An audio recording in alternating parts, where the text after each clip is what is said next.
Welcome to smart competitive school. আজকে আমি GK MCQ এর মক টেস্ট নাম্বার 84 নিয়ে এসেছি। এর আগের পর্বগুলোতে আমি 1 থেকে 83 পর্যন্ত মক টেস্টগুলো কমপ্লিট করেছি। তোমরা যদি ভিডিওগুলিকে দেখে না থাকো তাহলে আমার প্লেলিস্ট থেকে সেই সমস্ত ভিডিওগুলিকে দেখে নেবে। তাহলে চলো আজকে যে নতুন প্রশ্নগুলো রয়েছে সেগুলো নিয়ে আলোচনা করা যাক।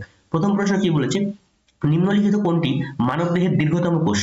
তাহলে অপশন এ স্নায়ু কোষ, অপশন বি অস্থি কোষ, অপশন সি পেশি কোষ, অপশন ডি রক্ত কোষ। তাহলে আমরা সবাই জানি যে দীর্ঘতম কোষ হচ্ছে মানবদেহের, সেটা হলো স্নায়ু কোষ।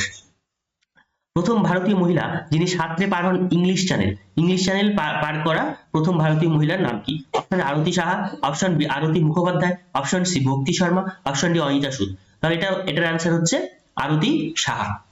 ফারাক্কা থেকে গঙ্গা নদীর জলের একটা অংশ যাচ্ছে প্রতিবেশী দেশে, সেটা কোন প্রতিবেশী দেশে যাচ্ছে? Option A Nepal, option B Bhutan, option C Bangladesh, option D Myanmar. তাহলে কি হচ্ছে এটার অ্যান্সার? এটার অ্যান্সার হচ্ছে বাংলাদেশে চলে গেল একটা। 1924 সালে কে হিন্দুস্তান রিপাবলিকান অ্যাসোসিয়েশন প্রতিষ্ঠা করেন? Option A Bhagat Singh, option B Chandrashekhar Azad, option C Jogesh Chandra Chatterjee, option D Sachindranath Sanyal. তাহলে হিন্দুস্তান রিপাবলিকান অ্যাসোসিয়েশন কত সালে প্রতিষ্ঠিত হয়? 1924 সালে। কে প্রতিষ্ঠা করেন? শচীন্দ্রনাথ সান্যাল। জাতক কি? অপশন এ রাম এবং সীতার গল্প, অপশন বি পাখি এবং প্রাণীদের নিয়ে লেখা কবিতা, অপশন সি বুদ্ধের পুনর্জন্মের গল্প, অপশন ডি একটি মহাকাব্য। তার জাতক হচ্ছে একটি বুদ্ধের পুনর্জন্মের গল্প। এই বুদ্ধের জন্মস্থান কোথায় তোমরা কমেন্ট বক্সে কমেন্ট করে জানাবে। কবে সিকিম ভারতবর্ষের একটি পূর্ণ রাজ্যে পরিণত হয়? Option A 1947, option B 1965, option C 1975, option D 1985। তাহলে পূর্ণ রাজ্যে পরিণত হচ্ছে কত সালে? 1975 সালে। কোন গ্রামে প্রথম নীল বিদ্রোহ শুরু হয়? Option A Krishnanagar, option B Basirhat, option C Raipur, option D Chaugachha. তাহলে অ্যান্সার কি হচ্ছে? অ্যান্সার হচ্ছে চৌগাছা।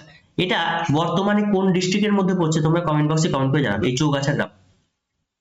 খলজি বিপ্লব কত সালে শুরু হয়? Option A 1210, option B 1240, option C 1250, option D 1290। তাহলে খলজি বিপ্লব শুরু হয় 1290 খ্রিস্টাব্দে। নন্দ বংশের প্রতিষ্ঠাতা কে? এটা তোমরা হোমওয়ার্ক দিয়েছি তোমাদেরকে, এটা কমেন্ট বক্সে কমেন্ট করে জানাবে। ঠিক আছে, নন্দ বংশের প্রতিষ্ঠাতা কে? আচ্ছা, সিটিবিটি কোনটির সাথে সম্পর্কিত? অপশন এ পারমাণবিক অস্ত্র, অপশন বি কেন্দ্রীয় কর, অপশন সি আন্তর্জাতিক সন্ত্রাসবাদ, অপশন ডি কোনোটি নয়। তাহলে সিটিবিটি এটা হচ্ছে পারমাণবিক অস্ত্রের সাথে সম্পর্কিত। সিটিবিটির ফুল ফর্ম তোমরা কমেন্ট বক্সে কমেন্ট করে জানাবে। তোমরা 10 এর মধ্যে কে কত পেলে অবশ্যই কমেন্টে জানাও।